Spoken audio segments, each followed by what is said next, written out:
இன்னைக்கு நடந்து கொண்டிருப்பதே வாக்கு திருட்டுக்கும் வரலாற்று திருட்டுக்கும் எதிரான ஒரு போராட்டத்தை தான் இன்றைக்கு நாம் நடத்தி கொண்டிருக்கிறோம். ஒரு பக்கம் வாக்கை திருடுகிறார்கள், இன்னொரு பக்கம் வரலாற்றை திருடுகிறார்கள். எவ்வளவு பெரிய வரலாற்று மோசடியை 2500ன்னு சொன்னால் அப்போ சரஸ்வதிக்கு ஒரு 4500 போட்டுக்குங்க. இது என்னங்க இது மனக்கணக்கா? 4500 போட்டுக்குங்க. இப்போ நம்ம ஊரில் 4500 சொன்னால் அப்போ ஒரு 6500 போட்டுக்குங்க. எவ்வளோ பெரிய வரலாற்று மோசடி பாருங்க. மேலிருந்து ஒரு சேட்டலைட் படம் எடுத்தாங்க, அதில் ராமர் பாலம் தெரியுது. அதில் ஒரு ஆள் சொல்கிறான் ஷேர் ஆட்டோலாம் ஓடிக்கிட்டு இருக்கு, அந்த பாலத்தில் ஷேர் ஆட்டோ ஓடுது, அங்கே போய் ரேங்கு போய் ஆள் வந்து போய்கிட்டு இருக்காங்க. இன்னைக்கு வரைக்கும் அந்த சேது கால்வாய் திட்டத்தை நிறைவேற்ற முடியலை.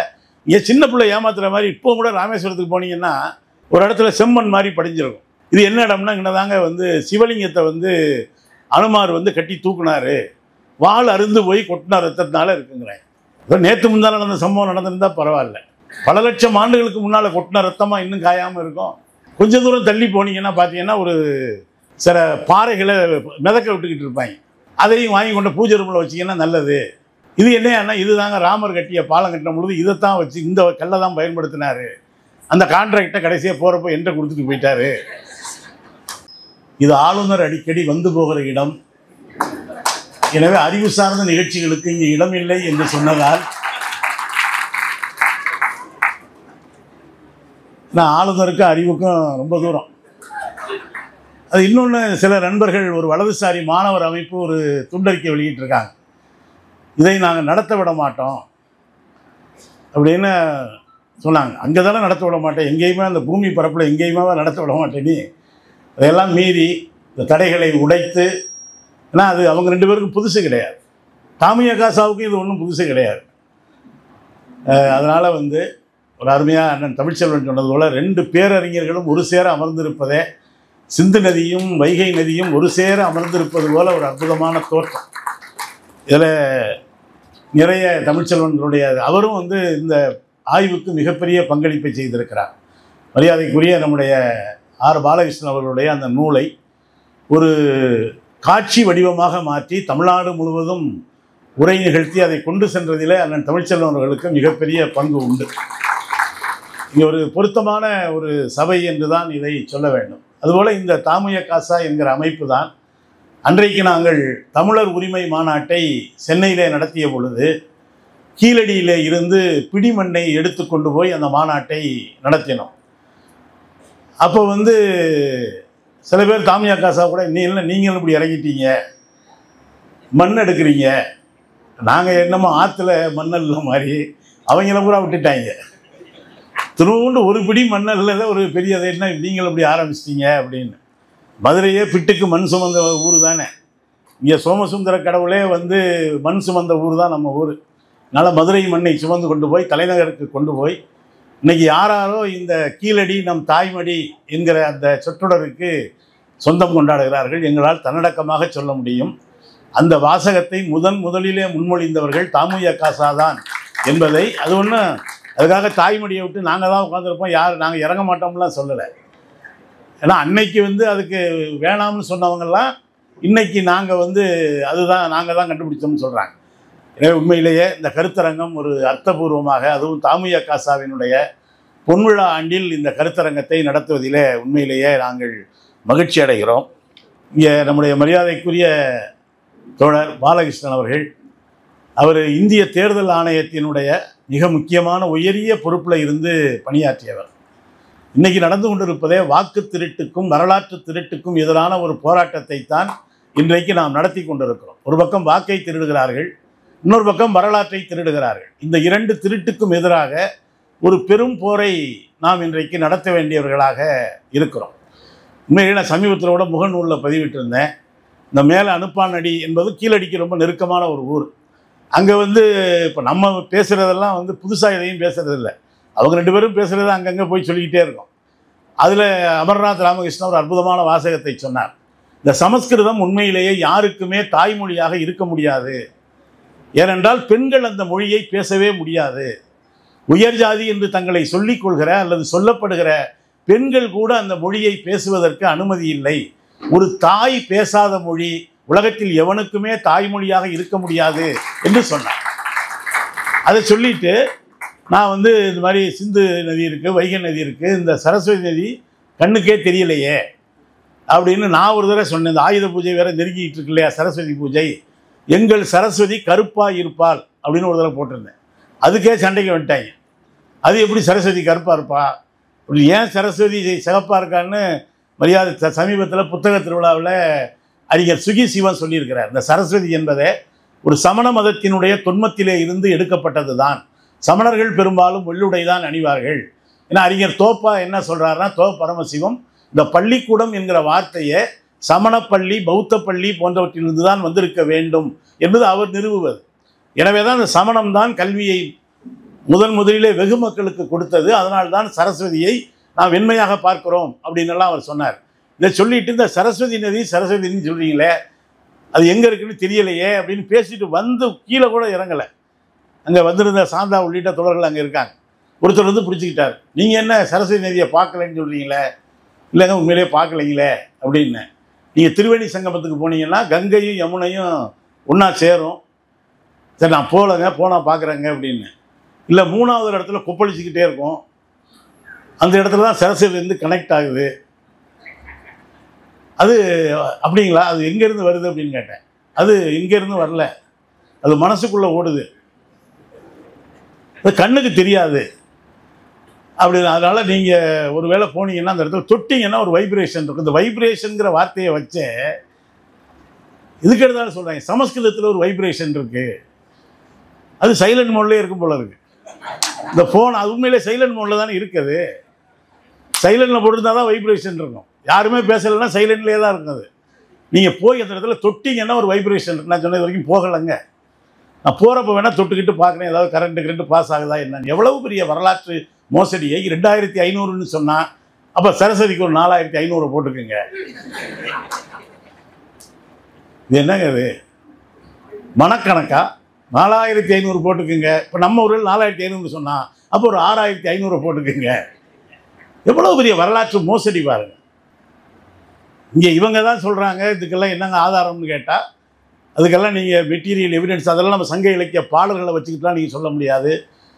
அதற்கான பொருண்மை சான்றிதழ் இருக்கிறதா என்று கேள்வி கேட்ட பின்னணியிலே தான் அமர்நாத் ராமகிருஷ்ணன் அவர்கள் அதை அள்ளி அள்ளி கொடுத்து கொண்டே இருந்தார்கள். அவர் அங்கே ஆய்வு செய்கிற பொழுது நானும் நம்முடைய அன்பு தோழர் சு வெங்கடேசன் அவர்களும் பல முறை போயிருக்கிறோம். அவர் சொன்ன பொழுது யார் வந்தாலும் வரவேற்று பொறுமையாக ஒவ்வொன்றாக சொல்வார். அந்த துவக்க நிலையில இருந்து கடைசி வரைக்கும் போனோம். அப்புறம் கடைசியாக ஒருத்தர் வந்தார்ல ஸ்ரீராம்னு, அப்பவும் நாங்கள் போனோம். அவர் போன உடனேயே ஏன் இவங்க வந்தாங்க, ஏதோ பாதுகாக்கப்பட்ட ஒரு சுரங்கத்துக்குள்ளே போனால் என்ன இப்படி பார்ப்பாங்களோ, போனால் இது எங்கன்னா இருக்கு, அதெல்லாம் நீங்கள் எங்கே கொலைப்படுறீங்க, அள்ளி குமிச்சு வச்சுட்டாங்க. அவர் தான் கடைசியாக ஒன்றும் இல்லைன்னு எழுதி கொடுத்துட்டு போயிட்டார். இப்போ அவரை தான் நீங்கள் சொன்னதை மறுபடியும் எழுதி கொடுங்கங்கிறாங்க. நாங்கள் என்னங்க சொன்னேன், ஒன்றும் இல்லைன்னு எழுதி சொன்னீங்கல்ல, அதை கொஞ்சம் எழுதி கொடுத்துருங்க. எவ்வளோ பெரிய வரலாற்று மோசடி கண் முன்னால் நடந்துக்கிட்டு இருக்கு பாருங்க. கீழடி சம்பந்தமாக, சரஸ்வதி நாகரிகம் சம்பந்தமாக இவர்கள் தான் சொல்கிறாங்க. சேது கால்வாய் திட்டம்னு ஒரு திட்டத்தை இங்கே ஆரம்பித்து ஏதாவது கொஞ்சம் ஒரு பொருளாதாரம் தென் தமிழகத்துக்கு தமிழ்நாட்டுக்கு வருமானு பார்த்த பொழுது, இல்லைங்க ராமர் பாலம் உடைஞ்சு போயிடும், ராமர் கட்டிய பாலம் உடைஞ்சு போயிடும். அது யாருங்க சொன்னா அப்படின்னா இஸ்ரோ சொல்லிச்சுங்கிறாங்க. இந்த இஸ்ரோங்கிற வார்த்தையை ஆளாளுக்கு பயன்படுத்துவாங்க. இஸ்ரோ எங்கெங்க சொன்னாங்கன்னா, மேலிருந்து ஒரு சேட்டலைட் படம் எடுத்தாங்க, அதில் ராமர் பாலம் தெரியுது. அதில் ஒரு ஆள் சொல்கிறான் ஷேர் ஆட்டோலாம் ஓடிக்கிட்டு இருக்கு, அந்த பாலத்தில் ஷேர் ஆட்டோ ஓடுது, அங்கே போய் ரேங்கு போய் ஆள் வந்து போய்கிட்டு இருக்காங்க. நாசா சாரி இஸ்ரோ நம்மளுக்கு மன்னிக்கணும். இந்த இஸ்ரேல் ரொம்ப பாதிச்சதுனால இஸ்ரோன்னு சொல்லிட்டேன். நாசா படம் எடுத்து படம் அனுப்பிய படத்தில் பாலம் தெரியுது அப்படி. இன்னைக்கு வரைக்கும் அதை முடக்கி வச்சுட்டாங்களே. இன்னைக்கு வரைக்கும் அந்த சேது கால்வாய் திட்டத்தை நிறைவேற்ற முடியலை. அங்கே இருக்கக்கூடிய அறிவியலாளர்கள் என்ன சொல்கிறாங்க, அங்கே இருக்கக்கூடிய இந்த பவள பாறைகள் தான் அப்படி கண்ணுக்கு தெரியுதுல, பாலம்னு சொல்ல முடியாது அப்படிங்கிறாங்க. ஆனால் அதை காரணம் காட்டி இங்கே சின்ன பிள்ளை ஏமாத்துற மாதிரி இப்போ கூட ராமேஸ்வரத்துக்கு போனீங்கன்னா ஒரு இடத்துல செம்மண் மாதிரி படிஞ்சிருக்கும். இது என்ன இடம்னா, இங்கே தாங்க வந்து சிவலிங்கத்தை வந்து அனுமார் வந்து கட்டி தூக்குனாரு, வால் அருந்து போய் கொட்டினார் ரத்தத்தினால இருக்குங்கிறேன். நேற்று முந்தான நடந்த சம்பவம் நடந்திருந்தால் பரவாயில்ல. பல லட்சம் ஆண்டுகளுக்கு முன்னால் கொட்டின ரத்தமாக இன்னும் காயாமல் இருக்கும். கொஞ்சம் தூரம் தள்ளி போனீங்கன்னா பார்த்தீங்கன்னா ஒரு சில பாறைகளை மிதக்க விட்டுக்கிட்டு இருப்பாங்க. அதையும் வாங்கி கொண்டு பூஜை ரூமில் வச்சிங்கன்னா நல்லது. இது என்னன்னா, இது தாங்க ராமர் கட்டிய பாலம் கட்டின பொழுது இதைத்தான் வச்சு இந்த கல்லை தான் பயன்படுத்தினார், அந்த கான்ட்ராக்டை கடைசியாக போகிறப்போ என்கிட்ட கொடுத்துட்டு போயிட்டாரு. நான் கூட யோசிச்சு பார்த்தேன், இந்த கல் மிதந்தா எப்படி பாலம் கட்டியிருக்க முடியும்? மிதந்து அந்த பக்கம் போயிருக்காதா? இப்படி கொஞ்சம் இதெல்லாம் கேட்டோம்னு வச்சுக்கங்களேன். ஒரு சங்கம் ஒன்று நம்ம தமிழ்நாடு முற்போக்கு எழுத்தாளர் கலைஞர்கள் சங்கம்னு வச்சுருக்கோம். இன்னொரு சங்கம் மனம் புண்படுவோர் சங்கம்னு ஒன்று வச்சுருக்காங்க. ஏதாவது ஒன்று சொன்னோம்னா, ஐயா மனசை புண்படுத்திட்டாருங்க, உடனே ஒரு பொதுநல விளக்க போடுங்க. என்னங்க இந்த பாறை மிதக்காதுட்டாருங்க. உண்மையிலேயே இங்கே தோண்டியதும் தோண்ட வேண்டியதும்னு ஐயா அமர்நாத் ராமகிருஷ்ணன் பேச இருக்கிறார். உண்மையிலேயே இதே மதுரையில் கீழடியை தோண்டக்கூடாதுங்கிறாங்க. தடுப்பதற்கு எத்தனை நீதிமன்றத்தினுடைய நெடிய படிக்கட்டுகளை ஏறி இறங்க வேண்டியிருந்தது, எத்தனை வழக்கு, எத்தனை தலையீடு, எவ்வளவு குறுக்கீடுகள், இதையெல்லாம் தாண்டித்தான் நம்ம அந்த உண்மையை நிரூபிக்க வேண்டிய இடத்திலே இருக்கிறோம். இன்னொரு பக்கத்தில் பார்த்தீங்கன்னா அரிட்டாப்பட்டி மலையை வேதாந்தாவுக்கு எழுதி கொடுத்துட்டாங்க. இதை பாருங்க, இதை தோண்டி பாருங்கப்பான்னா தோண்ட மாட்டேங்கிறாங்க. மலமுழுங்கி மகாதவங்கன்னு கேள்வி தான் பட்டிருக்கிறோம். எத்தனை மலைகளை கொஞ்சம் அசந்து தான் ஒத்தக்கடை மலையை க்ளோஸ் பண்ணியிருப்பாங்க. அதுக்கு ஒரு முயற்சி நடந்துச்சு. இப்படி ஒரு பக்கம் மலைகளை காப்பாற்ற வேண்டியிருக்கு. நாம் இந்த கண்ணுக்கு தெரிகிற மலைகளை தான் சொல்கிறேன், வேறு எந்த மலையும் நீங்கள் புரிஞ்சுக்கக்கூடாது. ஏன்னா அந்த மலைக்கும் சிக்கல்னு சொல்கிறாங்க.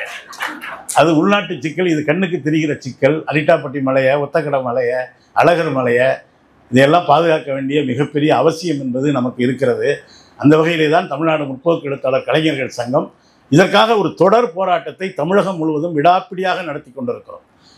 அறிவுத்தளத்திலே, கருத்தியல் தளத்திலே நம்முடைய மரியாதைக்குரிய ஐயா ஆர் பாலகிருஷ்ணன் அவர்களும் நம்முடைய பேரன்புக்குரிய அமர்நாத் ராமகிருஷ்ணன் அவர்களும் இந்த போராட்டத்தை நடத்தி கொண்டிருக்கிற பொழுது அவர்களுடைய சார்பாக தமிழ்நாடு முழுவதும் இந்த அறிவு சார்ந்த வரலாற்றை திரிக்காதே, வரலாற்றை மறைக்காதே என்கிற யுத்தத்தை தாமுயகசா இன்றைக்கு தன்னுடைய நேச சக்திகளோடு இணைந்து நடத்தி கொண்டிருக்கிறது. அந்த வகையில் இந்த கருத்தரங்கம் என்பது ஒரு புதிய வெளிச்சத்தை நிச்சயமாக நமக்கு கொடுக்கும் என்று நாம் நம்புகிறோம். எனக்கு கடைசியாக நான் சொல்ல விரும்புகிறது, இன்றைக்கு கல்வி ஏன் நம்ம இது மதுரை காமராசர் பல்கலைக்கழகம் என்பது முழுக்க முழுக்க தமிழ்நாடு அரசினுடைய நிதியால், இது ஒன்றிய அரசினுடைய இதெல்லாம் பெருசாக கிடையாது. நம்ம நிலத்தில் நம்ம நிதியை கொண்டு நம்ம மக்களால் நம்முடைய ஒரு தலைவரின் பெயரால் அமைந்திருக்கிற பல்கலைக்கழகத்திலேயே இது ஒரு கீழடி சம்பந்தமான ஒரு நிகழ்ச்சியை நடத்த முடியலைன்னா நம்ம இதோடு சேர்ந்து இன்னொரு போராட்டத்தையும் நடத்த வேண்டியிருக்கிறது. ஏன்னா அந்த போராட்டத்தை தமிழ்நாடு அரசும் இன்றைக்கு உச்சநீதிமன்றத்திலே நடத்தி கொண்டிருக்கிறது. ஆளுநருக்கு பல்கலைக்கழகத்தில் வேலை இல்லை, இந்த வேந்தர் என்கிற பொறுப்பு உண்மையிலேயே தமிழ்நாட்டினுடைய முதலமைச்சர், யார் முதலமைச்சரோ அவர்கள்தான் இருக்க வேண்டுமே தவிர ஏதோ கரையான் புற்றுகட்ட கருணாகம் வந்து புகுந்தது போல எங்கிருந்தோ வருகிறவர்கள் திடீரென்று நான் தான் ஒட்டுமொத்த வேந்தர் என்று சொல்வது அடிப்படையிலேயே நம்முடைய அரசியல் சட்டத்திற்கு எதிரானது. இரண்டாவது, அவசர நிலை காலத்தின் பொழுதுதான் கல்வி என்பது ஒரு மாநில பட்டியலிலே இருந்து அந்த ஒத்திசைவு பட்டியலுக்கு, பொது பட்டியலுக்கு கொண்டு போனது. எனவே கல்வியை மாநில பட்டியலுக்கு கொண்டு வர வேண்டும் என்கிற போராட்டத்தையும், பல்கலைக்கழகங்களிலே இருந்து வேந்தர் என்கிற பெயரிலே அந்த கல்விக்கு எதிராக செயல்பட்டு கொண்டிருக்கிற ஆளுநர்கள் வெளியேற வேண்டும் என்கிற போராட்டத்தையும் தமிழ்நாடு சேர்ந்து நடத்த வேண்டிய ஒரு காலமாக இன்றைக்கு இருக்கிறது. நான் ஒன்றை மட்டும் சொல்கிறேன், இதே அண்ணா பல்கலைக்கழகம் அது தமிழ்நாட்டினுடைய பெருமிதம். அங்கே புரோஹித் ஆளுநராக இருந்த பொழுது சூரப்பா என்கிற ஒருவரை அங்கே துணைவேந்தராக நியமித்தார்கள். அவர் என்ன தெரியுமா செஞ்சார்? இந்த அண்ணா பல்கலைக்கழகத்தை முழுக்க முழுக்க ஒன்றிய அரசை எடுத்துக்கொள்ளலாம் என்று எழுதி கொடுத்து விட்டு போனார். அதுக்கு இருந்த உயர்கல்வித்துறை அமைச்சருக்கு கூட தெரியாது. பிறகு அது தடுக்கப்பட்டது. இன்றைக்கு அவர்களுடைய கல்விக் கொள்கையின் ஒரு பகுதியாகத்தான் இத்தகைய வரலாற்று மோசடிகளில் ஈடுபடுகிறார்கள். ஒரு நல்வாய்ப்பாக இப்படி இப்போ ஐயா பாலகிருஷ்ணன் ஓய்வு பெற்ற ஒரு அதிகாரி, அமர்நாத் ராமகிருஷ்ணன் இன்றையும் பணியில் இருக்கிறவர்கள். இப்போ நம்ம பேசுகிறோம்னா அது பேசுகிறதுக்காக தான் நம்ம நேர்ந்து விட்டுருக்காங்க. அது ஒன்றும் பிரச்சனை இல்லை. சேனப்பால் வைக்கும் பொழுதே நம்ம டிசைனே இப்படித்தான். ஆனால் இழப்புகள் வரும் அப்படின்னு தெரிந்தும் கூட இழப்பு வரவிட மாட்டாங்கிறது வேற விஷயம். ஆனால் அவர்கள் உண்மையிலேயே இந்த உண்மைக்காக நிற்பது தான் உண்மையிலேயே பாராட்டுதலுக்குரியது. நம்முடைய இந்த அரங்கம் நிறைந்த கரவொலியோடு என் கண் முன்னால் நான் கண்டுபிடித்த வரலாற்று உண்மையை திருத்துவது என்பது நான் பெற்றெடுத்த குழந்தையை பலியிடுவது போல என்பது போல இன்றைக்கு அமர்நாத் ராமகிருஷ்ணன் அவர்கள் உண்மையின் பக்கம், அவர் ஒன்றும் புதுசாலாம் எதையும் சொல்லலை, அவர் எதை தன் அறிவின் வழியாக கண்டறிந்தாரோ அதற்காக நிற்கிறார். அதே போல் நம்முடைய மரியாதைக்குரிய ஆர் பாலகிருஷ்ணன் அவர்கள், அவரும் மதுரையினுடைய இவர் தான், அமெரிக்கன் கல்லூரியெலாம் படித்தார், முழுக்க ஒரு மதுரைக்காரர் தான் அவரும். இன்னைக்கு அன்றைக்கு மதுரை காமராசர் பல்கலைக்கழகத்தில் அவரும் படிச்சிருக்கிறார். அதனால் பாருங்கள், காமராசர் பல்கலைக்கழகம் ஒரு பெரிய பாரம்பரிய மரபு இருக்குது. உண்மையிலேயே அது வந்து நம்ம எல்லாருக்குமான சொந்தது. நான் கொஞ்ச நாள் அங்கே தான் வேலை பார்த்தேன். அப்படி நமக்கு கொஞ்ச நாள் நமக்குள்ள அங்கே விடுவாங்களா என்னன்னே தெரியல. அந்த அளவுக்கு ஆளுநர்கிட்ட லெட்ரு வாங்கிட்டு வாங்கி சொல்லிடுவாங்களோ என்னமோ தெரியல. இருந்தாலும் காமராசரையே உள்ளே விடுவாங்களான்னு தெரியல. அந்த அளவுக்கு காமராசரே வெளியே தான் நிற்கிறார் அந்த பல்கலைக்கழகத்தில். இதெல்லாம் பாதுகாக்க வேண்டிய ஒரு அவசியம் என்பது இருக்கிறது. அவர் ஆர் பாலகிருஷ்ணன் கூட காமராசரால் வந்து அவர் அங்கே இருந்து நீ இப்போ இந்த பக்கம் வான்னு வழி அனுப்பப்பட்டவர் தான். இந்த போராட்டத்தை நாம் தொடர்ந்து நடத்துவோம். அவர்கள் அந்த ஒரு களத்திலே நின்று அந்த போராட்டத்தை நடத்துகிறார்கள். நாம் இன்னொரு களத்திலே இந்த போராட்டத்தை நடத்துவோம், வரலாற்றை பாதுகாப்போம் என்று சொல்லி இந்த கருத்தரங்கத்தை துவக்கி வைக்கிற வாய்ப்பை எனக்கு அளித்த தமுயகவினுடைய மதுரை புறநகர் மாவட்ட குழுவுக்கு என் நெஞ்சார்ந்த நன்றியை சொல்லி